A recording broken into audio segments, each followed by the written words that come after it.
अस्सलाम वालेकुम। आज मैं आपसे सादुर्रहमान बन के बात करूँगा, ना कि डकी भाई। मैं नहीं चाहता कि कोई ये सोचे कि इस वीडियो का मकसद जो मेरे पे FIR हुई है उसकी कोई जस्टिफिकेशन है। I am simply here to apologise. मेरे किसी भी कंटेंट से अगर आज तक कोई भी नेगेटिवली इम्पैक्ट हुआ है, मैं उस चीज़ के लिए माफ़ी मांगता हूँ। मेरी हमेशा से सिर्फ यही इंटेंशन रही है कि मैं लोगों को एंटरटेन करता रहूँ और कुछ ना कुछ जो है वो मैं नया लाता रहूँ। लेकिन मेरे अनजाने ना अनजाने में अगर मेरे से कोई कंटेंट कभी ऐसा पोस्ट हुआ है जिससे कुछ नेगेटिवली इम्पैक्ट हुआ है, या कोई प्रमोशन ऐसी हुई है जिससे कोई नेगेटिवली इम्पैक्ट हुआ है, मैं उस चीज़ के लिए पूरे कौम से माफ़ी मांगता हूँ। Let the court handle. मैं लीगली इस मैटर को एंड तक देखूँगा। मैं कोर्ट्स के साथ पूरी तरह कोऑपरेट करने को रेडी हूँ और कर रहा हूँ। मैं इदारे के साथ पूरी तरह कोऑपरेट करूँगा और जो भी जज साहब मेरे केस का फ़ैसला लेंगे मैं वो कबूल करूँगा। मेरा और मेरी फैमिली का जो 3.5 माह का एक्सपीरियंस है, मैं सिर्फ वो बताने आया हूँ। 16 अगस्त 2025 को जब मैं सो के उठता हूँ तो मैं बड़ा एक्साइटेड होता हूँ, क्योंकि हमने अपने दोस्त वगैरह मेहमान बुलाए होते हैं। हमने अपने घर में दावत रखी होती है। मेरे सब दोस्त आते हैं, बड़ा इंजॉय करते हैं, हम खाना शाना खाते हैं, गपशप लगाते हैं। मेहमान चले जाते हैं, उसके बाद मैं और रूब पैकिंग में लग जाते हैं, क्योंकि हमें मलेशियन गवर्नमेंट का एक इवेंट है, उधर से इनवाइट आया होता है कि डकी भाई आप आएँ, हमारे लिए कुछ वीडियोस वगैरह बनाएं। पूरे पाकिस्तान से उन्होंने एक मेल और एक फ़ीमेल को चुना है, जिसके अंदर मेल में उन्होंने मुझे चुना है। बाकी कंट्रीज़ से भी उन्होंने एक मेल एक फ़ीमेल इनवाइट किए हुए थे और मैं बड़ा एक्साइटेड था कि पूरे पाकिस्तान के अंदर से उन्होंने एक बंदा चूज़ करना है और उन्होंने मुझे चुना। मैं बड़ा ऑनर फील कर रहा। हमने बड़ी जल्दबाजी में पैकिंग की, क्योंकि मेहमान आए होते हैं, हमें टाइम नहीं मिलता और मुझे नहीं पता था कि जब हम पैकिंग करके अपने घर से निकलेंगे तो मेरी ज़िंदगी का सबसे मुश्किल वक्त शुरू हो जाएगा। मेरे वहमो गुमान में भी नहीं था कि मेरे साथ क्या होने जा रहा है। हम जब पैकिंग करके सामान गाड़ी में रखते हैं, गाड़ी हमारी एयरपोर्ट की तरफ चल पड़ती है। एयरपोर्ट पहुंचते हैं, हम सामान अपना अनलोड करते हैं। रात के 9 बजे के करीब हमारी फ़्लाइट होती है। हम काउंटर पे जाते हैं और हमें अपना बोर्डिंग पास मिल जाता है। उसके बाद जहाँ पे इमिग्रेशन होनी होती है, जहाँ पे आपके पासपोर्ट पे एग्जिट स्टैंप लगती है, हम जब वहाँ पे पहुँचते हैं तो वो मेरे से पूछते हैं कि आप पे कोई FIR तो नहीं है। मैंने कहा नहीं। कहता आपका साइबर क्राइम में कोई इशू है क्या? मैंने कहा नहीं। कहते आप हमारे साथ आ जाएं। मैं और अरूब एक दूसरे की तरफ देखते हैं कि ये क्या हो गया। हम किसी को ऑन टाइम ज़्यादा इन्फॉर्म ही नहीं कर पाते हैं। मैंने ज़िया को सिर्फ मैसेज कर दिया है कि ये इस तरह से इशू हो गया है, तो शायद हम फ्लाई ना कर पाएँ, तो आप प्लीज़ गाड़ी जो है वो एयरपोर्ट ले आओ और हमें यहाँ से पिक कर लो। हमें लगा कि शायद हमें बस सिर्फ फ्लाई नहीं करने देंगे और हम घर जा सकेंगे। 5-10 मिनट के बाद इमिग्रेशन वाले हमसे हमारे मोबाइल ले लेते हैं, कहते हैं कि इसको एयरप्लेन मोड पर लगा दें और अरूब की तरफ वो इशारा करते हैं कि अगर आप जाना चाह रही हैं मलेशिया तो आप जा सकती हैं।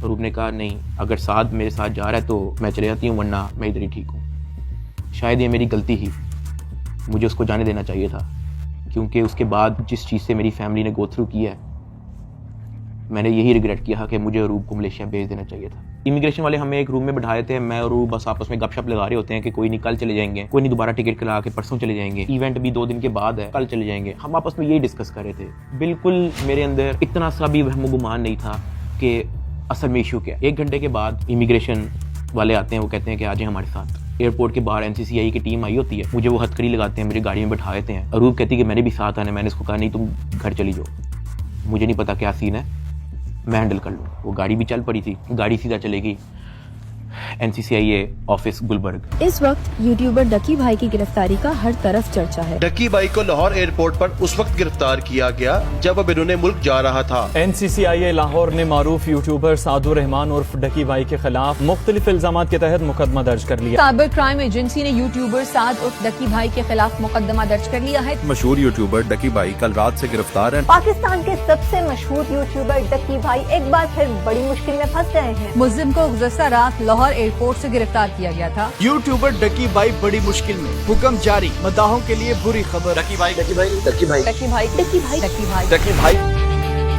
रात के तकरीबन 11 बजे हम NCCI ऑफिस पहुंच जाते हैं। हथकड़ी मुझे लगी हुई थी, मुझे ऊपर एक रूम में लेके गए। जब मैं NCCI के ऑफिस पहुंचता हूं तो वहां पे 6-7 ऑफिसर्स बैठे होते हैं। मेरी हथकड़ी वो खोल देते हैं, मुझे कुर्सी पे बिठा देते हैं और मेरी इंटेरोगेशन शुरू हो जाती है। वहां पे मेरे से क्वेश्चन करते हैं एप्लीकेशंस के प्रमोशन के बारे में। वहां पे मुझे पहली बार आइडिया होता है कि मेरा इस इशू पे मुझे एयरपोर्ट पे रोका गया। खैर मेरे से वो जो सवाल करते गए मैं उनको बताता गया। मेरे पास 3 मोबाइल थे, मैंने तीनों मोबाइल के पासवर्ड उनको दिए। उन्होंने मेरे से मेरे जीमेल अकाउंट के पासवर्ड पूछे, मैंने वो भी उनको ऑन द स्पॉट दिए। उन्होंने मेरे से मेरे लैपटॉप का पासवर्ड पूछा, मैंने उनको ऑन द स्पॉट दिया। ऐसा भी नहीं कि मैंने उनको कोई बहाना लगाया हो कि मैं पासवर्ड भूल गया हूँ, because I had nothing to hide. मैं इदारे के साथ कॉपरेट करना चाहता हूँ। मैं ये नहीं चाहता कि इदारा ये सोचे कि मैं कुछ छुपा रहा हूँ। मेरा 23 दिन का रिमांड लिया गया। वो सारी इन्वेस्टिगेशन मैंने पहले 23 मिनट के अंदर दे दी थी। कई घंटे गुजर जाते हैं और तमाम ऑफिसर्स मेरी इंक्वायरी लेके चले जाते हैं, सिवाय एक के, जो मेरे इन्वेस्टिगेशन ऑफिसर्स थे, असिस्टेंट डायरेक्टर शुएब रियाज साहब। मेरे आईओ के अलावा जब तमाम ऑफिसर्स चले जाते हैं तो एक प्राइवेट बंदा बाहर से अंदर आता है। तो आईओ मुझे कहता है कि तुझे पता है कि तेरे पे एफआईआर होने वाली है। मैंने कहा यार मुझे थोड़ा सा एक्सप्लेन कर दें कि मेरे पे केस क्या है और क्या एफआईआर है और मैंने किया क्या है। तो जो प्राइवेट बंदा जो बाद में आया था ना, वो कहता कि यार तेरे बहुत बड़े मामला आते हैं, तेरा बहुत बड़ा मैटर है, तेरे पीछे ISI है, तेरे पीछे MI है, तेरे पीछे क्या क्या एजेंसी है। कहता तुझे पता ही नहीं है कि तूने क्या किया। तो वो मेरे पे ये इंप्रेशन डाला कि हर इदारा जो है वो मेरे पीछे पड़ गया। साथ ही कहता कि लेकिन अगर आप हमारे साथ कॉपरेट करेंगे तो हम आपके साथ कॉपरेट करेंगे। मेरा तो काम ही कोई नहीं है। मैं सुबह उठता हूँ, फैमिली को टाइम दिया, बेगम को टाइम दिया, एक आधे दोस्त को टाइम दिया, जाके व्लॉग वगैरह बना लिया, घर आए, सो गए, दैट्स इट। इसके अलावा मेरी लाइफ में कुछ है ही। मेरे माइंड में 100 सवाल आना शुरू हो गए, लेकिन मेरे पास जवाब किसी का नहीं था। खैर उन्होंने मेरे पे FIR दे दी, मुझे हवालात में बंद कर दिया। मैंने जिंदगी में कभी हवालात नहीं देखी थी। उस रात मैं नहीं सोया, मैं जागता रहा, रोशनी होगी। हवालात में सिर्फ एक ही लड़का था, मैंने उससे भी कोई ज्यादा बातचीत नहीं की। सुबह 10-11 बजे के करीब एक बंदा आया, उन्होंने मुझे हथकड़ी लगाई और मुझे कोर्ट ले गए कि आपको जज साहब के सामने पेश करना है। मेरी फैमिली में से किसी भी बंदे ने आज तक कोई कोर्ट, कोई कचहरी, कोई पुलिस स्टेशन, कोई हवालात, कोई थाने, उनमें से किसी चीज़ का उनको नहीं था पता। जज साहब ने 2 दिन का रिमांड दे दिया। मुझे तो रिमांड का मतलब ही नहीं था पता। मुझे हथकड़ी लगा के फिर से NCCI ऑफिस ले जाते हैं और मुझे हवालात में बंद कर देते हैं। उससे नेक्स्ट डे की बात है, मेरी इन्वेस्टिगेशन चल रही होती है। Additional director NCCI Sarfaraz Chaudhry साहब वो अचानक कमरे में आते हैं, मेरी तरफ देखते हैं, कहते हैं कि ए मुंडाई। आईओ कहते हैं हाँ जी। कहते हैं इसको लेके आओ मेरे पास। आईओ हथकड़ी पकड़ता है, मेरे हाथ पे लगाता है और कहता चल। मुझे जब हथकड़ी लगा के एडिशनल डायरेक्टर रूम में लेके जाते हैं तो वहाँ पे 5 ऑफिसर्स बैठे होते हैं। एडिशनल डायरेक्टर सरफराज चौधरी साहब मेरे से पूछते हैं कि तुम कौन से एप्लीकेशन के कंट्री हेड हो। मैंने कहा कि सर मैं किसी एप्लीकेशन का कोई कंट्री हेड नहीं हूँ। वो अपनी कुर्सी से अचानक उठता है, कहता तेरी माँ किधर से आता है पैसा तेरे पास। मैंने कहा सर मैं यूट्यूबर हूँ, मेरे 8 मिलियन सब्सक्राइबर हैं, उधर एडसेंस अभी मैं बात कर ही रहा होता हूँ। कहता है कि तुम मेरे वतन अजीज के बच्चों को खराब कर रहे हो, क्या करता है तुम्हारा बाप। मैंने कहा जी यूनिवर्सिटी के अंदर प्रोफेसर हैं। तो कहता तुम इतने क्यों हो। मैं चुप रहता हूँ। वो चीख के बोलते, कहता बोल। मैंने कहा जी सर मैं सिर्फ वीडियोस बनाता हूँ, मैं यूट्यूबर हूँ। माँ बहन की गालियाँ वो देता रहता है। उसने मेरे मुंह पे बहुत जोर का थप्पड़ लगाया। मैं बिल्कुल चुप होकर ऐसे मुंह नीचे करके खड़ा हो गया। तो कहता मुंह ते कर, मुंह ते कर। अभी मैंने मुंह पर किया नहीं था। वो जोर से चीख के कहता मुंह ते कर। अभी मैंने वो मुंह पर किया ही था, उसने मुझे दूसरा थप्पड़ लगाया। मैं वहाँ पे बड़ा हेल्पलेस फील कर रहा कि यार मेरे से ऐसा क्या हो गया। मैं भी ये सोच ही रहा था, उसने मुझे तीसरा थप्पड़ लगाया। मुझे माँ बहन की गालियां दी जा रहा है। मैं अपना मुंह नीचे करके खड़ा हुआ हूँ तो मेरे थप्पड़ इधर लगता है, फिर वो कहता था मुंह पर कर, फिर मेरा थप्पड़ इधर लगता है। वो मारी गया जब तक उसका दिल नहीं भरा। मैंने तो गिने भी नहीं है कि उसने मुझे थप्पड़ कितने मारे हैं। फिर वो मुझे कहता कि अपनी टांगे बैंड कर। मैंने अपनी टांगे बैंड कर ली। कहता हाथ ऊपर कर। मैंने अपना हाथ ऊपर कर ली। वो घर में एक वीडियो कॉल लगाता है जो एक बच्चा रिसीव करता है जिसकी एस्टिमेटेड तकरीबन एज होगी 7 साल। एक हाथ में सिगरेट होती है। वो उस बच्चे से पूछता है कि डकी भाई को जानते हो। वो बच्चा कहता है जी। वो बैक कैमरा ऑन करता है, मेरे हाथ खड़े होते हैं, टांगे बैंड होती हैं। वो कैमरे से दिखाता है उस बच्चे को कि कौन है ये। कहता है डकी भाई। तो कहता कि तुम इसके प्रोग्राम देखते हो। कहता जी। वो पीछे जो प्राइवेट मुलाजिम खड़ा होता है जो बहुत जोर का पीछे थप्पड़ मारता है। सरफराज चौधरी साहब उस 7 साल के बच्चे को कहते हैं ये देखो इसके साथ क्या हो रहा है, आप देखोगे तुम इसका प्रोग्राम। कहता नहीं, चलो फटाफट इसको गालियां दो। बच्चा कहता है कि सरफराज चौधरी साहब कहते हैं और का बच्चा। सरफराज चौधरी साहब कहते हैं और का बच्चा। थप्पड़ वो मारी जा रहा होता है पीछे। वो वीडियो कॉल पे उस बच्चे को दिखा रहा होता है कि ये तुम इसके प्रोग्राम देखते हो और ये मैं क्या बताऊं यार। खैर मैं तब बड़ा हेल्पलेस होता हूँ। मैं समझ नहीं आती कि मैं क्या करूं और किस तरह इससे निकलूं। मैंने क्या किया ऐसा। खैर वो सरफराज चौधरी कहता है कि इसको ले जाओ, इसकी तरीके से तफ्तीश करो।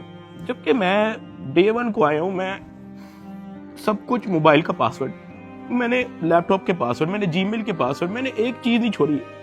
मुझे आज जितने ऑफिसर्स थे वहाँ पे, मुझे एक ऑफिसर आके दिखा दे, बता दे कि डक्की भाई ने हमें ये चीज़ नहीं थी दी, इसलिए हमने मारा है। वो तफ्तीश के अंदर इस जगह कोऑपरेट नहीं था कर रहा, इसलिए हमने मारा है। मुझे एक बंदा आके दिखा दे यार। मेरा 23 दिन का रिमांड लिया, मैंने पहले 23 मिनट के अंदर उनको सब कुछ दिया। मुझे ऊपर ले गए। मेरे से एक बंदा मिलने आया हुआ था, जावा फूड्स, मेरा एक जानने वाला है जिसने हमारे घर में, जब हमारे घर में दावत थी तो उसकी केटरिंग की थी। अब क्योंकि मुझे फ्रेश मार के ऊपर लेके गए थे, मेरी आंखों में आंसू थे, तो वो जब मिलने आया हुआ था वो अचानक अपनी सीट से खड़ा हुआ और उसने मेरी तरफ देखा कि क्या हुआ है। मैंने कहा कि यार मैं इनके साथ पूरी तरह कोऑपरेट कर रहा हूँ, वो फिर भी मुझे मारी जा रहे हैं, मुझे माँ बहन की गालियां दे रहे हैं। तो अगर आपकी यहाँ पे किसी ऑफिसर से बातचीत है, आप उनसे काइंडली रिक्वेस्ट करें कि यार मुझे मारे कम, या मुझे तब मारे जब मैं आपको कुछ छुपा रहा हूँ या आपको कुछ गलत बता रहा हूँ, तब मार लें, लेकिन मुझे मारे कम। वो बड़ा परेशान हुआ, वो बाहर चला गया। कुछ खाने को मेरे लिए लेके आया था, पिज्जा या कोई बर्गर लेके आया था। बाहर जाके मुझे नहीं पता कि उनके जानने वाले थे जुनैद सलीम जो एंकर हैं, उन्होंने कहीं उनको बात बता दी। जुनैद सलीम साहब ने जो है वो अपने पॉडकास्ट के अंदर इसका जिक्र कर दिया कि मेरा एक जानने वाला वहाँ पे गया तो डक्की भाई इस हालत में था। तो जुनैद सलीम साहब ने जो है वो इस चीज़ का पॉडकास्ट दे दिया। ज़ेरे हिरासत जब डक्की भाई थे तो कुछ लोग उनसे मिलने गए, तो उन्होंने कहा कि आप पिज़्ज़ा खाएंगे, तो डक्की भाई जवाब में उनके पाँव पड़ गया जो उनसे मिलने आए थे, और बिलक बिलक के रोने लगा और कहने लगा पिज़्ज़ा को छोड़े, उनसे कहे मुझे मारें कम। ये नहीं कहा कि मुझे ना मारें, मगर मुझे मारें कम, बहुत मार रहे हैं। जो फिर मेरे लिए अंदर प्रॉब्लम हुई, मुझे फिर इस बात पे डांट पड़ी कि मैं आगे बात आउट कर रहा हूँ। खैर मैंने फिर डिसाइड किया कि मैंने अब बोलना ही नहीं, मुझे जितना मर्जी मारे, मैंने किसी को नहीं बताना। मुझे हवालात में वापस बंद कर दिया इन्होंने। थप्पड़ किसने मारा था? थप्पड़ वो एहलकारों ने मारा था। थप्पड़ तो एडिशनल डायरेक्टर ने भी मारा था, मैं आपको बताता हूँ जी। डक्की भी आगे बताएगा कि मुझे चपेड़े किसने मारी थी, और वो बेचारा एक बात कहता था कि यार मुझे मारो ना, मैं कॉपरेट तो कर रहा हूँ, मुझे मारो ना। जब इसको पेश करने लगे थे डक्की को, तो भाई वो आपको बताया था कि मैं इसको थप्पड़ मार के लाया हूँ। हाँ, तो वो थप्पड़ मार के लाए, वो मारते थे इसको। अब मैं आपको बताना चलूँ कि इस पूरी इन्वेस्टिगेशन के दौरान ये जो असिस्टेंट डायरेक्टर शुएब रियाज जो मेरा इन्वेस्टिगेशन ऑफिसर था, उनका जो फ्रंटमैन था, उसको सिर्फ इस काम के लिए रखा हुआ था कि वो मेरे से पैसों की डिमांड करे। उसने तब मेरे से पूछा कि यार तू बेवकूफ है। मैंने कहा क्या हुआ है? कहता यार तेरे पीछे आने वाला कोई नहीं। मैंने कहा यार मेरी फैमिली कभी इन चक्करों में पड़ी नहीं है। तो कहता नहीं तू बेवकूफ है, तुझे समझ नहीं आ रही कि मैं क्या कह रहा हूँ, तुझे अपना मसला नहीं हल करना। मैंने कहा नहीं मुझे नहीं समझ आ रही आप क्या कह रहे हैं। कहता कि तेरा कोई दोस्त पीछे आने वाला, कोई तेरा भाई, कोई तेरा आउट ऑफ कंट्री कोई दोस्त रहता हो, कोई तेरे पीछे आने वाला नहीं। मैंने कहा कि मेरी तो बातचीत ही नहीं है किसी से, तो मैं किसको क्या कहूँ। तो कहता कि ये जो तेरा आईओ है ना, सारी गेम इसके हाथ में, इसने जो लिखना है तेरे साथ वही होना है, तो तू अगर इसके साथ ताउन करेगा तो तेरा मसला हल हो जाएगा। मैंने कहा मैं समझा नहीं आपकी बात। कहता कि भाई लगता है तुझे सारा पैसा कब्र में लेके जाना है, पैसे आप फिर कमा लोगे, आप अपना मसला हल करो। मैंने कहा मैं इन चक्करों में कभी भी नहीं पड़ा, मुझे नहीं पता कि क्या पैसे कितने लगते हैं, क्या होता है, मुझे नहीं पता। आप मुझे बताओ आप क्या ना क्या चाह रहे हो। कहता कि तेरा जो मसला है ना वो 7-8 के अंदर हल हो जाएगा। पहले मुझे लगा कि कोई 7-8 लाख की बात कर रहा है कि कोई 7-8 लाख के अंदर मेरा मसला हल हो जाएगा। मैंने कहा 7-8 लाख? कहता नहीं तू लाखों में ही रही। मैंने कहा 7-8 करोड़? कहता तो और। मैंने कहा इतने तो मेरे पास है ही नहीं, मेरे रिसेंटली कुछ बहुत ज्यादा खर्चे हुए हैं, मैंने आगे भी बहुत सारी मेरी स्पेंडिंग है, मेरे 100 और काम है, मेरे पास नहीं है। कहता बस फिर तो इधर ही पड़ा रहा है। मुझे वहां से आइडिया हो गया कि इस बंदे का काम सिर्फ और सिर्फ मेरे से पैसे मांगना है। जब मैं NCCI की कस्टडी में था, आप लोगों ने शायद 3,26,000 USDT की बात एडिशनल डायरेक्टर के पॉडकास्ट में सुनी होगी। 3,20,25,000 USDT वो इसके डिजिटल वॉलेट में से हमने अनर्थ करके कोर्ट ऑफ लॉ में सबमिट कर दिए।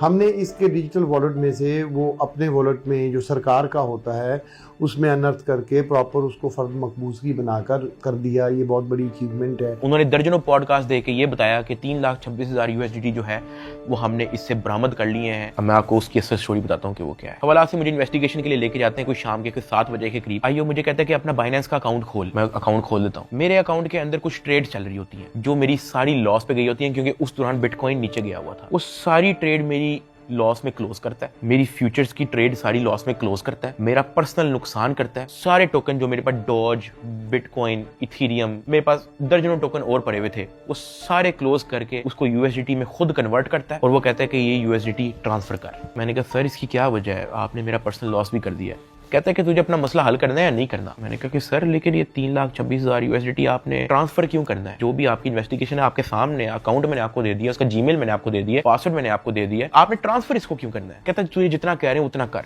मेरी 15 मिनट उनके साथ बहस चलती रही कि सर ये पैसे ज्यादा हैं, मुझे आप थोड़ी सी इसकी एक्सप्लेनेशन दे दें ताकि मैं मेंटली रिलैक्स रहूं, मुझे थोड़ा सा बता दें कि ये ट्रांसफर आपके पास क्यों करना है। वो मुझे आगे से यही कहता था कि यार लगता है तुझे अपना मसला हल करने का शौक नहीं है। बीच में उसने मुझे बहाने लगाने शुरू कर दिए, यार क्योंकि तू हमारी कस्टडी में है कि तेरा अकाउंट कहीं हैक ना हो जाए, जब तू यहाँ से फारिग होगा तू मुझे बता दी, मैं तुझे सेंड कर दूंगा। आईओ ने मुझे इस तरह की कहानी सुनाई शुरू कर दी। उसने मुझे एक अपना वॉलेट एड्रेस दिया, उसने कहा कि ये सारे पैसे इस पे ट्रांसफर कर। इसने मेरे से जबरदस्ती मेरा फेस आईडी, मेरा ऑथेंटिकेटर सारा लगा के इसने मेरे से जबरदस्ती 3,26,000 यूएसडीटी, जिसकी पीकेआर के अंदर वैल्यू बनती है 9 करोड़ पाकिस्तानी रुपया। अब जिस अकाउंट में उसने ट्रांसफर किया, क्या वो एफआईए का अकाउंट था? नहीं। क्या वो एनसीसीआईए का अकाउंट था? नहीं। क्या वो पंजाब हुकूमत, सिंध हुकूमत या किसी केपी की हुकूमत या किसी भी गवर्नमेंट के इदारे की हुकूमत का अकाउंट था? नहीं। क्या वो नैब का अकाउंट था? नहीं। क्या वो स्टेट बैंक का अकाउंट था? नहीं। क्या वो कोई ऐसा अकाउंट था जो कोर्ट की तरफ से जिसकी अप्रूवल मिली हो? नहीं। वो मेरे आईओ असिस्टेंट डायरेक्टर शुएब रियाज साहब का अपना पर्सनल अकाउंट था, जिसके अंदर इन्होंने मेरे 9 करोड़ रुपया एस्टिमेटेड ट्रांसफर किए। ट्रांसफर करने के बाद उन्होंने वापस मुझे हवालात में बंद कर दिया। कोई रिसीविंग नहीं दी, मुझे उसकी कोई रीजनिंग नहीं दी, कोई सबूत ही नहीं है इस चीज का कि इन्होंने अपने पास ट्रांसफर किया। 8 बज जाता है, 9 बज जाता है, 10 बज जाता है, 11 बज जाता है, मेरे से सोया नहीं जाता। एक ऑफिसर एक मुलजिम को छोड़ने आता है हवालात, मैं फटाफट उठ के उससे पूछता हूँ, मैंने कहा सर आपके इस एनसीसीआईए इदारे के अंदर जब कोई क्रिप्टो का कोई रोला चलता है, कोई यूएसडीटी का कोई रोला चलता है, तो उस पे क्या होता है? क्या उसको ट्रांसफर कर लिया जाता है? कहता मैंने कभी ऐसा सुना तो नहीं है। कहता क्यों, क्या हुआ है? मैंने उसको बताया। मैंने कहा आईओ ने मेरे 9 करोड़ रुपया यूएसडीटी ट्रांसफर कर लिया अपने पास। कहता अच्छा, तो उसने आपको कोई रिसीविंग दी है? मैंने कहा नहीं। कहता ऐसा होता तो नहीं है वैसे, लेकिन अगर आप कहते हो तो मैं किसी से पूछ लूं? मैंने कहा जी पूछ ले, मैं बड़ा टेंशन में हुआ। उस पूरी रात मैं नहीं सोया। अगले दिन सुबह के कोई 10-11 बजे के करीब एक बंदा आता है, मुझे लेके जाता है ऊपर ऑफिस में। मुझे इतनी जोर का वो थप्पड़ लगाता है, मेरे ख्याल से मेरे पूरे 3 महीने के अंदर सबसे ज्यादा जोर का थप्पड़ वो वाला थप्पड़ था जिसकी मैं अभी बात कर रहा हूँ। क्योंकि वो मुझे बता के नहीं लगाया जाता, वो मेरे पीछे से लगाया जाता है, मेरे सर पे इतना बड़ा उस बंदे का हाथ होता है, मुझे इतनी जोर का थप्पड़ लगाते हैं, मेरे यहाँ से मेरे ज़ेन का मवाद, अंतरियां सारी मेरी आंखों से बाहर निकलने को करी। मैं इवन एक पॉइंट पे मेरा विजन ब्लरी हो गया, मेरा विजन काला हो गया, मैं बेहोश होने वाला। इतनी जोर का वो थप्पड़ था। उसने कहा कि हर चीज बतानी जरूरी होती है। मैंने कहा कि सर मेरे 9 करोड़ रुपया आप ट्रांसफर कर लो, मुझे उसकी कोई रीजनिंग ना दो, मुझे उसकी कोई रिसीविंग ना दो, मैं अपना मुंह कैसे बंद रख लूं? इतनी सी बात में मुझे फिर से एक और थप्पड़ लगाया। मुझे आईओ के पास ले गया। आईओ कहता कि यार तुझे अपना मसला हल करने का शौक नहीं है।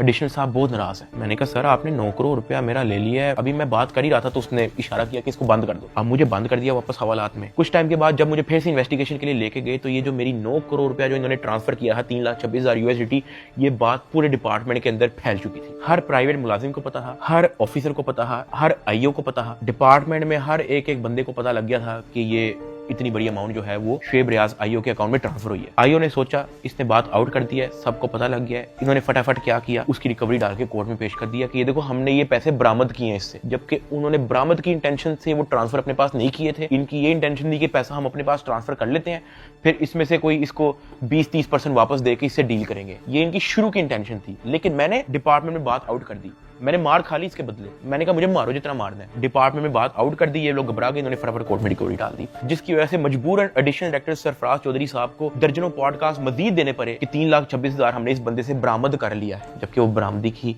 नीयत से ट्रांसफर नहीं किया गया। हाँ वो तो मैंने डिपार्टमेंट में बात आउट कर दी, तो फिर आपको स्टोरी बनानी पड़ी इसकी। 3,20,25,000 यूएसडीटी कोर्ट ऑफ लॉ में सबमिट कर दिए। जब मुझे इन्वेस्टिगेशन के लिए फिर से लेके गए तो वहां पे एक और बंदा आया था अपने काम से।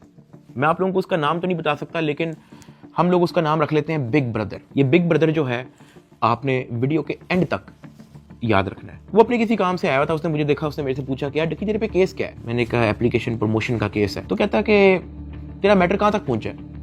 मैंने कहा कि मैं तो पूरी तरह ताउन कर रहा हूँ, मैं तो सब कुछ इनको दे चुका हूँ, मुझे नहीं पता कि इनको अब मेरे से और क्या चाहिए, लेकिन मैं तो पूरी तरह इनके साथ कोऑपरेट कर रहा हूँ। तो कहता अच्छा।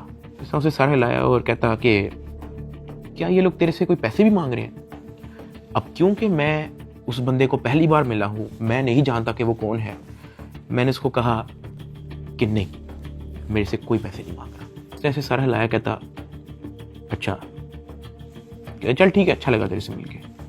वो अपने कामों में लग गया। खैर मेरी इन्वेस्टिगेशन के बाद उन्होंने फिर से मुझे जेल में हवालात में बंद कर दिया। इन्होंने अपनी पूरी कोशिश की कि हम इससे पैसे लें, हम इससे पैसे का पूछें। जब इनको आइडिया हुआ कि मैं इनको किसी भी तरह से एंटरटेन नहीं कर रहा, इन्होंने बहाने से मेरी फैमिली को बुला लिया। अरूब और मेरी अम्मा, उनको ये कह के बुलाया गया कि मेरी उनके साथ मुलाकात है। मुझे जब हवालात से ऊपर लेके गए तो अरूब बैठी हुई थी और उसकी इंटेरोगेशन हो रही थी। उसका मोबाइल जो है वो इन्वेस्टिगेशन ऑफिसर के हाथ में था। तो मैंने इन्वेस्टिगेशन ऑफिसर शुएब रियाज साहब से पूछा कि ये आपने इनका मोबाइल क्यों लिया? तो कहता कि इन पे भी एफआईआर होगी। तो अरूब घबरा गई। उसने कहा मेरे पे एफआईआर क्यों होगी? उसने कहा कि आपने तो हमें साथ से मिलने के लिए बुलाया है, मुझे और मामा को के साथ से मुलाकात हो जाएगी। तो वो कहता कि नहीं, एफआईआर हो ना हो, ये जो आपके शोहर की एफआईआर है इसी में बड़ी जगह है, हम आपको इसी में नामजद करेंगे। अरूब घबरा गई। मैंने अरूब की तरफ देखा, मैंने अरूब की तरफ इशारा किया कि मैंने कहा बस बिल्कुल चुप होके बैठ जाओ, बस ये वक्त गुजारो, बस इस वक्त हम कुछ नहीं कर सकते। खैर वो अरूब से कुछ क्वेश्चन उन्होंने पूछने शुरू कर दिए।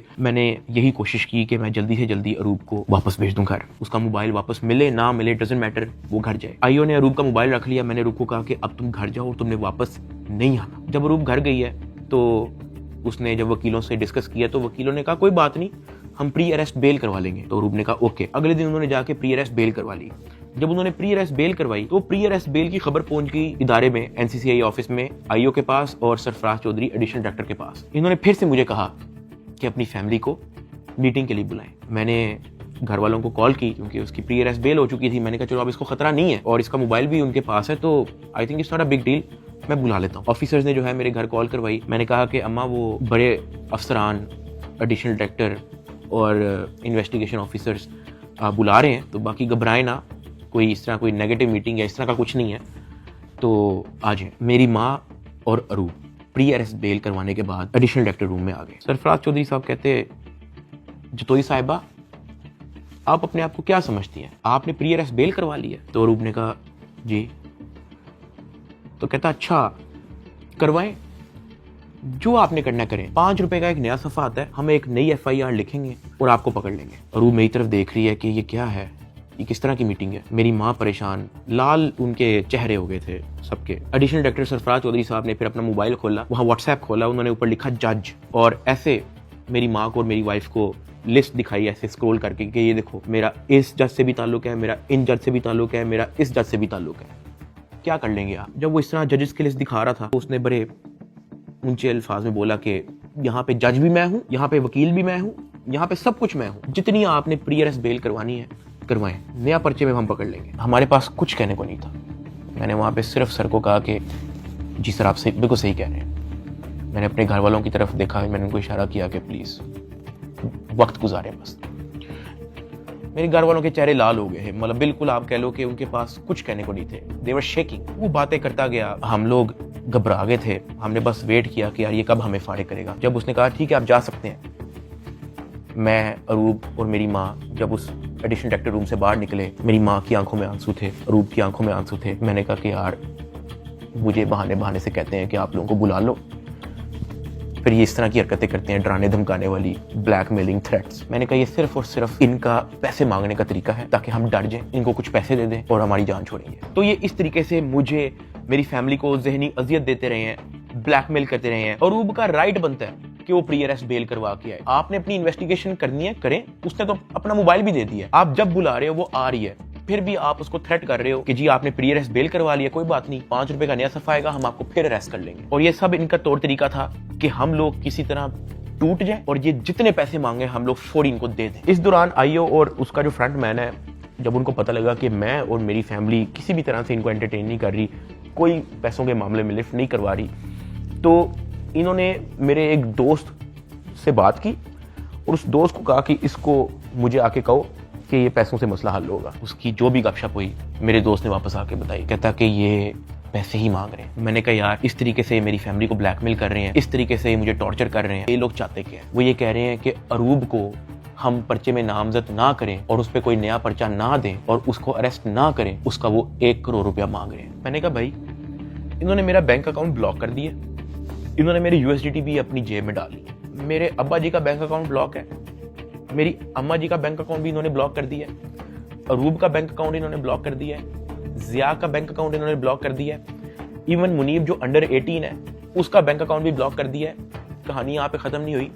मेरे दादा अब्बू जिनका मैंने आज तक व्लॉग में जिक्र नहीं किया, आज तक उनकी अपीयरेंस नहीं हुई, 80 साल एंड अबव की उनकी उम्र है, उनका बैंक अकाउंट भी ब्लॉक कर दिया। मेरे पास 1 टका नहीं है इनको देने के लिए। सॉरी। उसने मेरी बात सुनी, कहता अच्छा। उसने एज इट इज जब ये बात आईओ को बताई, आईओ आगे से इसको कहता कि इन्हां दे कोल 40-50 करोड़ रुपया सैट नहीं पड़ा। मेरे दोस्त ने एज इट इज मुझे ये बात आके बताई। अब क्योंकि मेरी फैमिली ऐसे मेंटल टॉर्चर से गुजर चुकी थी, जब मेरे दोस्त ने ये बात मेरी फैमिली को बताई, मेरी फैमिली ने घबरा के कहा कि प्लीज आप किसी और से बात कर लें, अगर वो हमें लोन दे सकता है, कोई उधार हमें दे सकता है तो दे दे। मेरे दोस्त ने इवन मेरे एक और दोस्त से भी बात की, उसने मना कर दिया, कहता यार हम नहीं कर सकते, 1 करोड़ रुपए बहुत ज्यादा है। मेरे दोस्त ने फिर आईओ से बात की, आईओ कहता कि हम 60 लाख से नीचे नहीं लेंगे, अरूब की हद तक, अभी हम डकी की बात नहीं कर रहे। ये बात जब उसने मुझे आके बताई, मैंने कहा मेरे पास है ही नहीं 60 लाख, या मेरे पास 60 रुपए नहीं है, सब कुछ इन्होंने ले लिया। अगले दिन मेरी कोर्ट में पेशी थी, मेरा रिमांड लेने के लिए जब कोर्ट में गए तो मेरी फैमिली वहां पे आई हुई थी। उन्होंने मेरे से हाथ जोड़ के, रंग उनके उड़े हुए थे, कहा कि साद जो कह रहे हैं इनको प्लीज दे दो। अरूब कांप रही थी, कहती कि मुझे पकड़ लेंगे, मुझे पता भी नहीं है कि इनको कैसे हैंडल करना है, मुझे नहीं पता कि आगे मेरे साथ ये लोग क्या करेंगे, प्लीज ये जो मांग रहे हैं दे दो। जब मैंने उनकी शक्लें देखी फैमिली की, मैंने कहा ठीक है, लेकिन मेरे पास 60 लाख रुपए वाकई में नहीं है, आप किसी से बात कर लें। मेरे मामू आउट ऑफ कंट्री रहते हैं, वो ऑस्ट्रेलिया से फ्लाई करके आए हैं, जो हमने इनको ये सारी कहानी बताई है। मेरे एक मामू इधर पाकिस्तान में होते हैं, वो भी आए हैं, उनसे हमें उधार लेना पड़ा कि प्लीज हमारी हेल्प कर दें, हमारा ये मसला है, हमें 60 लाख रुपया उधार चाहिए। उन्होंने 60 लाख रुपया हमें कैश अरेंज करके दिया, वो कैश हमने इन लोगों को पहुंचाया। इनको पैसे जो है मेरे भाई ने भिजवाए थे, मुझे तो पता भी नहीं था कि इनको पैसे पहुंच गए हैं या वो मेरे मामू ने दिए हैं, ये सारी बातों का मुझे बाद में पता लगा। जब इनको पैसे पहुंच चुके थे, अगले दिन मुझे एडिशनल डायरेक्टर सरफराज चौधरी साहब ने मुझे फिर से कहा कि आप अपनी फैमिली को, अगर आपने मीटिंग करनी है तो आप बुला लें। मैंने कहा जी ठीक है, मैंने अपनी फैमिली को बुला लिया, और तब एडिशनल डायरेक्टर साहब का रवैया मेरी फैमिली के साथ टोटली चेंज हो चुका था। वहां से मुझे आइडिया हुआ कि it was never about the case, it was always about the money. वो मेरी फैमिली से बड़े अच्छे से बात कर रहे हैं, मुझे आइडिया हो गया कि इनको शायद पैसे पहुंच चुके हैं। वो इवन कमरे से चले भी गए थे, उन्होंने कहा कि अगर आपने अपनी कोई प्राइवेट बात करनी है तो आप कर लें। जब वो कमरे से गए हैं, तब मेरी माँ ने, अरूब ने, मेरे भाई ने सारी कहानी बताई कि किस तरह से मेरे मामू ने उधार 60 लाख रुपया दी है इस सारी कार्रवाई के लिए। मैंने अपनी माँ से माफ़ी मांगी, मैंने कहा यार आई एम सॉरी कि मेरी वजह से इतना कुछ करना पड़ रहा है सबको।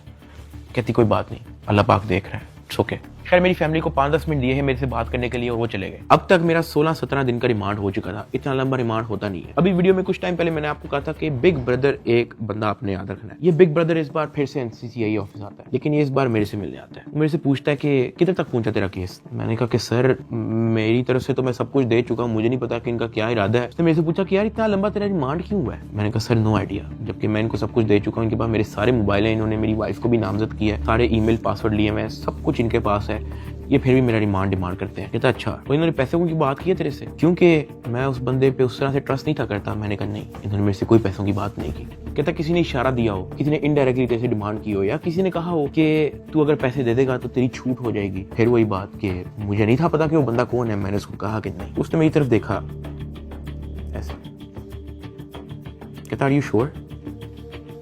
मैंने कहा जी। इवन उससे मुझे एक पॉइंट पे बड़े गुस्से से देखा, कहता कि देख ले अगर कुछ ऐसा है तो तू मुझे बता सकता है। फिर वही बात आ गई क्योंकि मैं उसको जानता नहीं था। मैंने कहा नहीं ऐसा कुछ भी नहीं है सर। कहता ठीक है।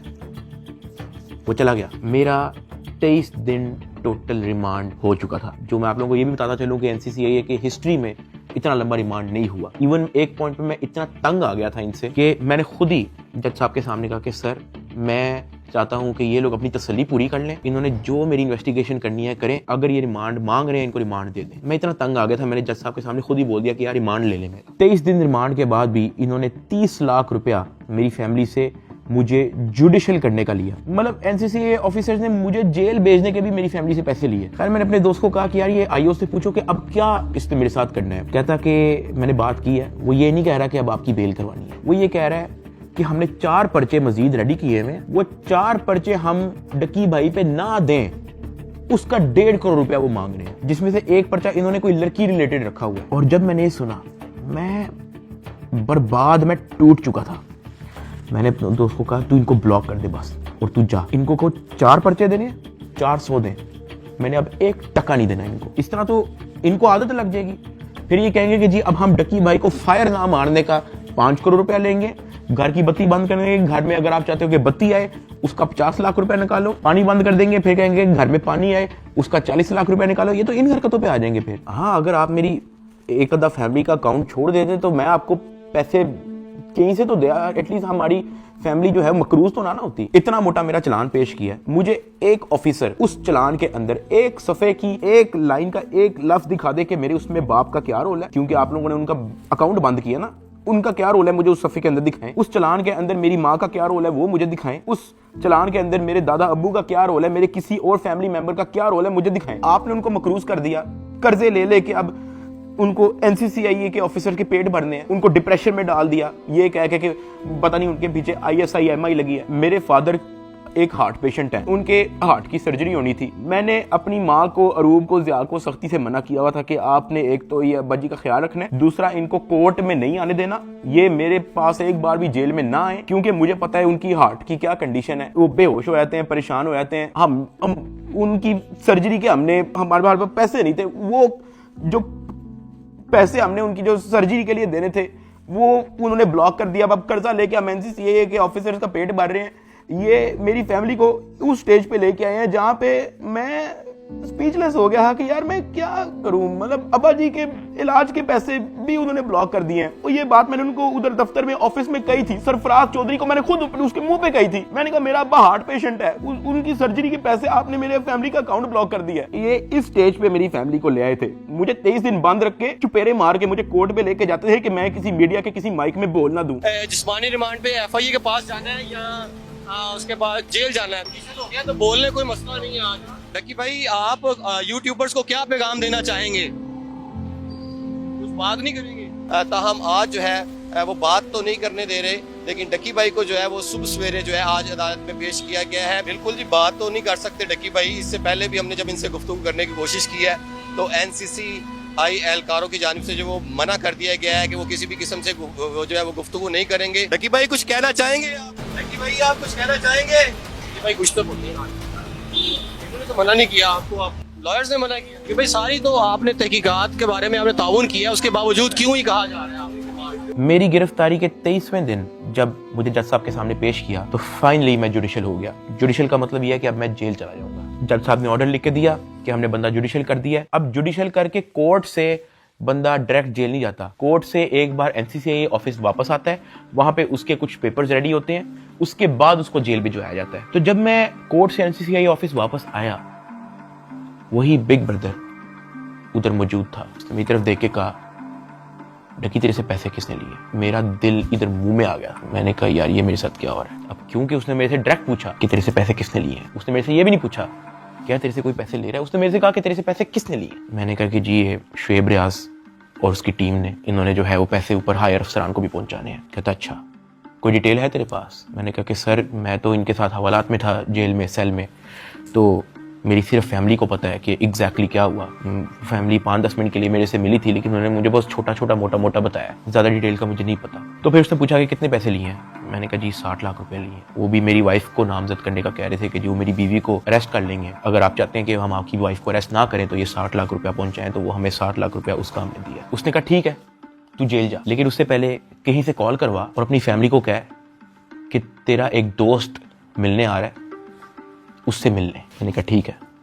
मैंने कहीं से मोबाइल अरेंज किया, मैंने फटाफट मामा को कॉल की, मुझे सिर्फ मामा का नंबर याद था। मैंने उनको कहा कि मेरा एक दोस्त आएगा, उससे मिलने। बिग ब्रदर वहां से चला गया। 5-10 मिनट के बाद मुझे भी पुलिस के डाले में बिठाया और मुझे जेल ले गए। डकी भाई को जो है तकरीबन 22 रोज़ा जिस्मानी रिमांड के बाद जब अदालत में पेश किया गया तो अदालत ने गुज़श्ता रोज जो है डकी भाई को जुडिशल रिमांड पर जो है वो जेल भेज दिया। देख सकते हैं कि डकी भाई को जो है वो जेल मुंतकिल किया जा रहा है। 9 सितंबर 2025 को मुझे जेल भेज दिया जाता है। मैंने अपनी ज़िंदगी में वहमो गुमान में भी नहीं सोचा होना कि मेरी ज़िंदगी में ये दिन भी आएगा। जब मैं जेल जाता हूँ सबसे पहले तो मेरी चेकिंग होती है, बालों के अंदर, अंडर आर्म्स, आपकी नाक के अंदर भी देखते हैं, वो आपके कान के अंदर, आपके मुंह के अंदर, आपके लिप्स ऊपर करके आपकी ज़ुबान निकाल के। चेकिंग होने के बाद मुझे लेके जाया जाता है मेरे सेल की तरफ, जिसको जेल की ज़ुबान में चक्की कहते हैं। जेल के सेल का साइज़ आप ऐसा समझो कि कुछ 6 से 7 टाइलें हैं ना, उतना साइज़ होगा। उसका, या फिर एक किंग साइज मैट्रेस अगर एक अंदर पड़ा हो तो वहाँ पे और मजीद जगह नहीं है। ये जेल के सेल का साइज होता है। कॉर्नर पे जो है वॉशरूम लगा होता है जो कवर्ड नहीं होता, उसके आगे एक छोटी सी दीवार लगी होती है, यानी कि अगर आप खड़े हुए हो तो बाहर से देखने वाला बंदा आपको नंगा देखेगा, लेकिन अगर आप वॉशरूम करने के लिए बैठे हो तो आपके चेस्ट से ऊपर जो है आप विजिबल होगे, नीचे आप कवर्ड होगे। इस हद तक बस दीवार होती है वहाँ पे। उसी के ऊपर जो है वो एक टूटी लगी होती है पानी की। मैं जब अपने सेल में आता हूँ तो शाम हो जाती है, मुझे सेल में लाते ही लॉक कर दिया जाता है, क्योंकि मेरा नया एक्सपीरियंस होता है। मुझे नहीं समझ आ रही होती है कि मैं कहाँ पे आ गया हूँ। मैं इधर उधर देखता हूँ, परेशान हो जाता हूँ कि ये क्या हो रहा है मेरी ज़िंदगी में। बहुत ऊंचा पंखा लगा होता है जहाँ से मुझे आइडिया होता है कि कोई चाह के भी खुदकुशी नहीं कर सकता। अंधेरा हो जाता है, मुझे कुछ समझ नहीं आ रही होती कि मैंने क्या करना है। खैर मैं दीवार के साथ लग के बैठ जाता हूँ बिल्कुल ऐसे ही, और सोचता रहता हूँ कि ये मेरी ज़िंदगी कहाँ से कहाँ आ गई है। मैं अपने सेल से बाहर देखता हूँ तो 1.5 लीटर की बोतल पड़ी होती है, उसके ऊपर कैप भी लगा होता है। मेरा हाथ तो वहाँ तक नहीं पहुँचता, लेकिन कोई 15-20 मिनट के अंदर एक इंचार्ज जो है वो वहाँ से गुजर रहा होता है। मैं उसको आवाज़ देता हूँ कि सर, वो मेरी बात सुनते हैं, हाँ जी। मैं उनको कहता हूँ कि सर वो सामने 1.5 लीटर की बोतल पड़ी है, वो काइंडली मुझे पकड़ा दें। मुझे बोतल पकड़ा देता है। वॉशरूम से मैं वो 1.5 लीटर की बोतल के अंदर पानी भरता हूँ, उसका कैप बंद करता हूँ। सितंबर का टाइम होता है, शदीद गर्मी होती है, इतनी गर्मी कि आप कूलर के बगैर नहीं रह सकते। मैं अपनी कमीज़ उतारता हूँ, बॉटल को अपनी शर्ट के अंदर डाल के ऐसे उसको मैं लपेटता हूँ, अपने सर के नीचे रख के मैं लेट जाता हूँ। 2 दिन मेरे ऐसे ही गुजरे। जेल के एक्सपीरियंस में मैं ज़्यादा डिटेल में बात नहीं करूँगा इस वीडियो में, मैं वो फिर कभी आप लोगों को एक्सपीरियंस बताऊँगा। 3 दिन मैं उस सेल में रहा, मुझे किसी ने नहीं बुलाया, किसी ने कोई आवाज़ नहीं दी। तीसरे दिन एक ऑफिसर आता है और उसके हाथ में एक चिट होती है। वो चिट की तरफ देखता है, वो कहता है सादुर रहमान की रही। मैं अपना हाथ कर करता हूँ कि जी सर। मैं कहता आजा तेरी मुलाकात आई है। वो फीलिंग ही बड़ी अजीब सी थी कि आपको किसी ने पूछा है, आपसे बात की है किसी ने, और इससे पहले मुझे पता ही नहीं था कि मुलाकात क्या होती है। खैर उसने मुझे मेरे सेल से निकाला, मुझे एक जगह पे ले गया, और 3 दिन बाद मैंने किसी अपने को देखा। मेरी माँ, अरूब और ज़िया वहाँ पे खड़े हुए थे, लेकिन मैं उनको मिल नहीं सकता था, उनको गले नहीं लग सकता था, मैं उनको सलाम नहीं कर सकता था, क्योंकि हमारे दरमियान में शीशा लगा हुआ था। उनकी तरफ एक लैंडलाइन पड़ा हुआ था, एक लैंडलाइन मेरी तरफ पड़ा हुआ था, और उस लैंडलाइन में ही आप बात कर सकते हो। मैंने ज़िंदगी में इतना बेबस फील नहीं किया। एक लैंडलाइन उनकी तरफ पड़ा होता है, एक लैंडलाइन मेरी तरफ पड़ा होता है। एक तरफ से अरूब फ़ोन उठाती है, दूसरी तरफ से मैं फ़ोन उठाता हूँ, और वो कहती है क्या हाल है। मैंने कहा मैं ठीक हूँ। उसके आगे वो कुछ नहीं बोलती। 2 मिनट मैं भी चुप रहता हूँ, 2 मिनट वो भी चुप रहती है। अचानक कहती है कि साद ये क्या हो गया ये सब। मैंने कहा रूप मुझे नहीं पता, मुझे नहीं पता, मेरे पास किसी चीज़ का जवाब नहीं है। ऐसे ही हमारी बात हो रही थी, अचानक ज़िया अरूब को कहता कि मैंने बात करनी है साद से। मैंने कहा हाँ करवाओ। ज़िया अरूब से फ़ोन ले लेता है। वो कहता है कि यार साद आपका एक दोस्त आया था। मैंने कहा हाँ। कहता है यार वो तो सारी डिटेल हमसे मांग रहा था और उसको सब कुछ पता है, तो आप उस पर ट्रस्ट करते हो। मैंने कहा ज़िया देखो मैं उसको नहीं जानता हूँ पर्सनली, लेकिन फॉर सम रीज़न उसको पता था। मैंने उसको नहीं बताया, उसने मेरे से खुद कहा कि तेरे से पैसे किसने लिए, और उसने मुझे कहा था कि मुझे डिटेल चाहिए। तो ज़िया कहता कि हाँ वो हमारे पास आया था, एक कागज़ पे सारा मेरा वो लिख के गया है कि कहाँ कहाँ पे कैसे कैसे पैसे पहुँचाए, किसने दिए, किस बैंक से निकलवाए, वो सारा नोट डाउन करके गया है। मैंने कहा कि देखो ज़िया इस वक्त ना हमें नहीं पता कि हमने किस पे ट्रस्ट करना है, किस पे नहीं करना। हमने जिसको भी अप्रोच किया है सब ने मदद करने से इनकार कर दिया। जिन्होंने कोशिश की है वो भी कोई मसला कोई बेहतरी की तरफ नहीं आया। मेरे पास कोई ऑप्शन नहीं है, सुन लेते हैं हम एक बार इस बंदे की बात। ज़िया ने कहा ठीक है। जब ज़िया ने मुझे ये बात बोली तो मुझे आइडिया हो गया कि वही जिनका नाम हमने अभी बिग ब्रदर रखा था वो मेरी फैमिली से मुलाकात कर चुका है। खैर ज़िया से बात होने के बाद ज़िया ने फ़ोन मामा को दे दिया। मामा भी रो पड़ी, गपशप हो रही ही। साथ उन्होंने कहा था कि ये जो आपका दोस्त आया है, कहता कि आप मेरी भी माँ है, आपको कुछ नहीं होगा, आपने अब 1 भी रुपया किसी को नहीं देना, बस जो आप लोगों ने दे दिया है उसकी मुझे डिटेल दे बस। खैर वही 15-20 मिनट होते ही हैं वो फ़ोन बंद हो जाता है। ना मुझे मामा की आवाज़ आ रही होती है, ना मेरी आवाज़ उन तक जा रही होती है। तो मुझे रियलाइज़ होता है कि मेरा वक्त ख़त्म हो गया। वहाँ का एक इंचार्ज मुझे मेरे सेल में वापस छोड़ देता है। मैं वापस उसी जगह पे आया था। वक्त के साथ साथ जेल में अपने आप को एडजस्ट किया, मेंटली एक्सेप्ट किया कि भाई तू अभी इधर ही है। 10 दिन गुजर गए। 10 दिन के बाद एक इंचार्ज फिर से आया चिट लेके, कहता सादुर रहमान के रही। मैंने कहा जी सर मैं। कहता आजा तेरी मुलाकात है। मुझे लगा मेरी फैमिली आई है, लेकिन जब मैं उधर पहुंचा तो वही बिग ब्रदर मेरे से मिलने आया था। खैर उसने कॉल उठाई, कहता कैसा है डकी। मैंने कहा सर मैं बिल्कुल ठीक। कहता तू अपनी फैमिली के सामने रोया क्यों था। मैं उनसे मिलने गया था तो वो तेरी माँ कह रही थी कि वो रो रहा था उधर। मैंने कहा सर मैं बस थोड़ा इमोशनल हो गया उनको देख के। कहता नहीं हो, पता है जेल हो गई है तुझे तो क्या हो गया है, अंदर बैठ के घर वालों को तो नहीं ना परेशान करना, उनके सामने मुस्कुरा के जाया कर, हंसता खेलता उनके साथ शुगर लगाया कर।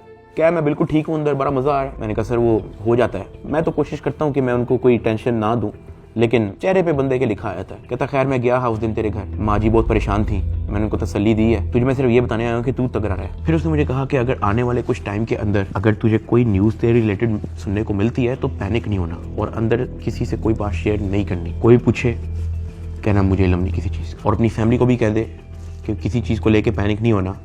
अगर कोई प्रेशराइज करने की कोशिश करे, कोई कॉल करे, कोई अप्रोच करे, जस्ट इन्फॉर्म अस। साथ मैंने उनको ये भी बताया कि जब मैं NCCI की कस्टडी में था तो वो मुझे कहते थे कि आपके पीछे MI लगी हुई है। तब उसने मुझे कहा कि जिन लोगों का नाम लेके आपसे पैसे ले रहे हैं ना, मैं उस इदारे से हूँ। फिर उसने मुझे बताया कि ये बात जब मुझे पता लगी तो हमने अपने हायर अथॉरिटीज़ को भी इन्फॉर्म किया, तो let me and my team handle it. तूने अंदर किसी से कोई बात नहीं करनी, अपनी फैमिली से ज़्यादा कोई बात नहीं करनी, सिर्फ उनका हालचाल पूछ और रोना धोना बंद कर, उनके सामने शुगर लगा, हंस मुस्कुरा, कह के बड़ा मज़ा आ रहा है अंदर, जो बुरा वक्त था वो चला गया, अब बस तू वक्त काट। फिर मैंने उसको बोला कि सर वो जो एडिशनल डायरेक्टर सरफराज चौधरी साहब हैं वो मुझे रिमांड के दौरान कहते थे कि मैं तेरी हाई कोर्ट तक बेल रोकूंगा। तो उधर बिग ब्रदर कहता कि छोड़ दे, कुछ नहीं होगा। उसके बाद वो हुआ जो किसी ने वहमो गुमान में भी नहीं सोचा था।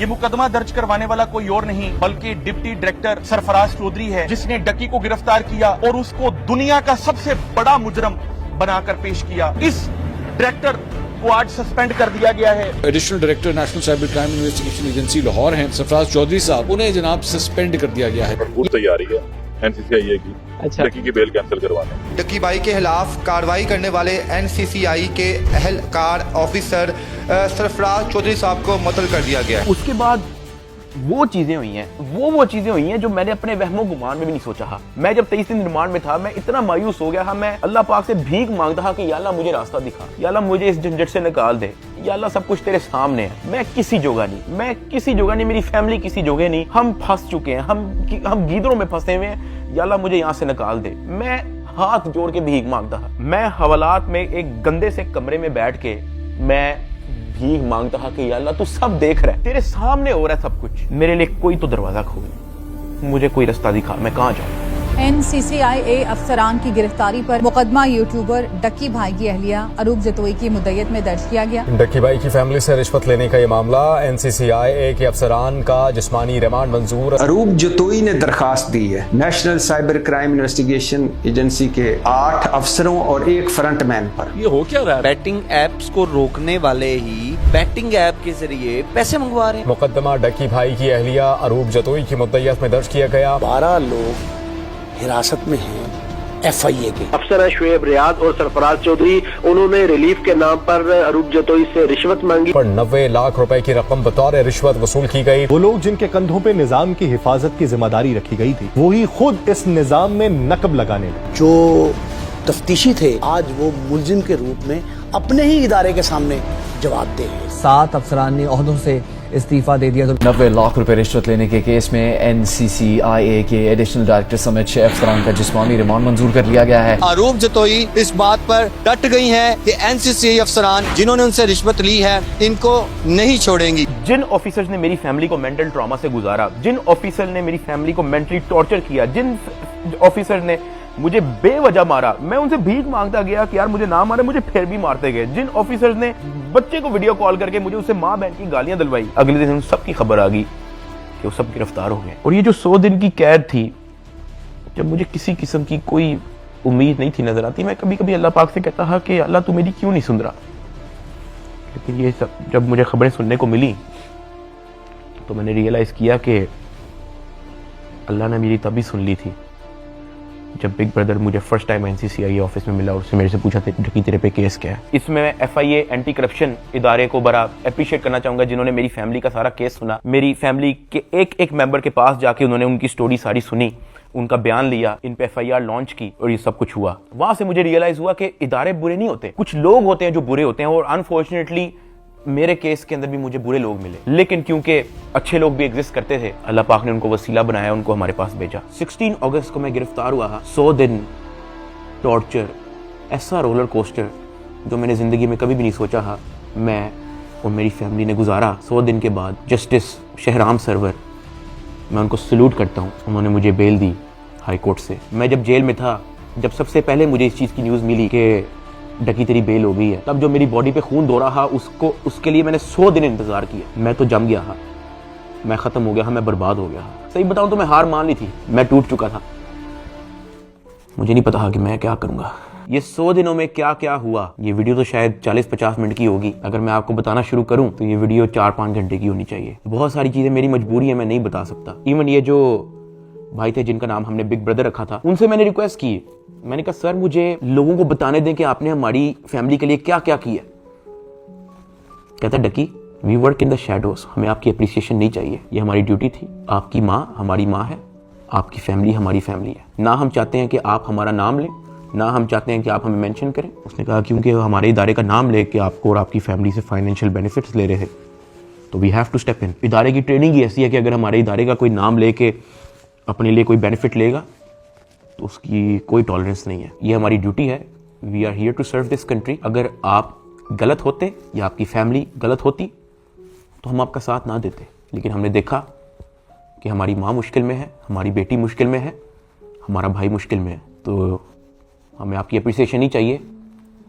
खुश रहें। और मैं बड़ा हैरान हुआ कि एक तरफ NCCI ऑफिसर्स हैं जो दर्जनों पॉडकास्ट दे रहे हैं पब्लिकली, लेकिन बैक एंड पे वो क्या हरकत करें उस चीज़ का किसी को नहीं पता। और दूसरी तरफ ये बिग ब्रदर का इंस्टीट्यूशन जिन्होंने दिन रात एक कर दिया मेरी फैमिली के लिए। और जब मैंने उनका कहा कि मुझे बताने दे लोगों को, तो कहते हमें क्रेडिट नहीं चाहिए। सेल्फलेसली काम किया और एक भी पॉडकास्ट उनके एक भी ऑफिसर ने एक भी इंटरव्यू नहीं दिया, just working in the shadows. और मुझे और मेरी फैमिली को उन पे फख्र है, और मेरी सिंपैथी हर उस फैमिली के साथ है जो कभी इन करप्ट NCCI ऑफिसर्स के थ्रू अफेक्ट हुई है। अल्लाह पाक किसी की फैमिली को उस चीज़ से ना गुजारे जिस चीज़ से मेरी फैमिली गुजरी है। एक और चीज़ की बड़ी कन्फ्यूजन थी कि मेरे एक्चुअली वकला कौन है। तो मेरा केस जो है वो बैरिस्टर अमृत शेख देख रही हैं और एडवोकेट उस्मान लतीफ़ जो मेरा केस आगे परसू कर रहे हैं। लेकिन मैंने सबकी वीडियोस देखी हैं, जितने वकला हैं जिन्होंने मेरे लिए स्टैंड लिया, मैंने सबके टिकटॉक वीडियोस देखी हैं। मैं दिल से उन तमाम एडवोकेट्स का शुक्रगुजार हूँ जिन्होंने मेरे लिए स्टैंड लिया। इस पूरे 100 दिन के अंदर जो मेन सवाल लोगों का था ना, वो ये था कि यार डकी भाई आप तो इस मामले से फारिग होने के बाद मुल्क छोड़ के चले जाओगे। लेकिन मैं आप लोगों को एक बात बताऊं, 8 साल हो गए हैं मुझे यूट्यूब पे आए हुए, मैंने सिर्फ अच्छा टाइम देखा है। जहां 8 साल इस मुल्क ने मुझे सब कुछ दिया, इस मुल्क के लोगों ने मुझे प्यार दिया, इस मुल्क के लोगों ने मुझे सपोर्ट दी, तो ये 3 महीने की मुश्किल में मैं मुल्क छोड़ के जाऊंगा तो ये तो मेरी सेल्फिशनेस है कि जहां 8 साल इस मुल्क ने आप पे कोई मुश्किल नहीं आने दी, तो 3 महीने की मुश्किल पे मैं इस मुल्क को छोड़ के कैसे जा सकता हूं।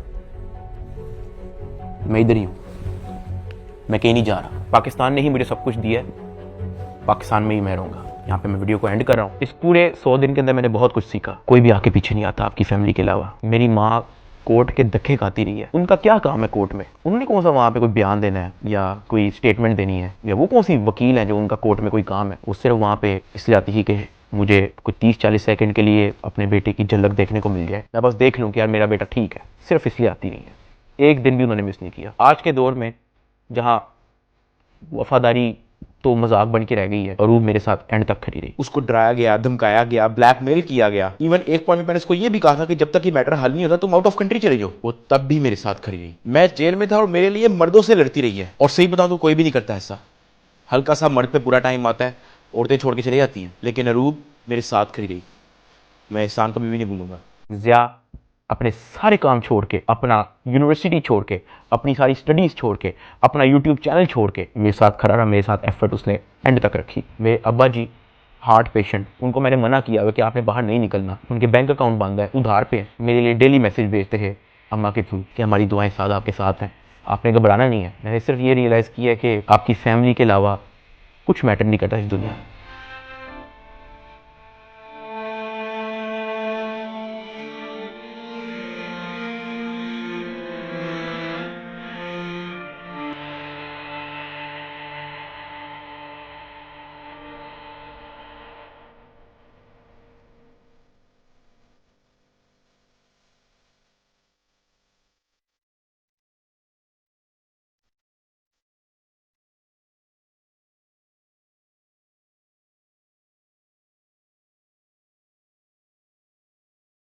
और मुझे पता है कि मैं इस वक्त स्टेज पे नहीं हूँ कि मैं किसी का नाम ले सकूँ, लेकिन I want to thank field marshal Asim Munir sahab and director general of military intelligence, जिन्होंने इतनी प्रोफेशनलिज्म दिखाई और मेरी फैमिली को इस करप्ट माफिया से निकलने में मदद की। और ये जो बिग ब्रदर जिनका मैंने जिक्र किया है, मैं तो जेल में था, मेरी फैमिली को कुछ भी नहीं पता था।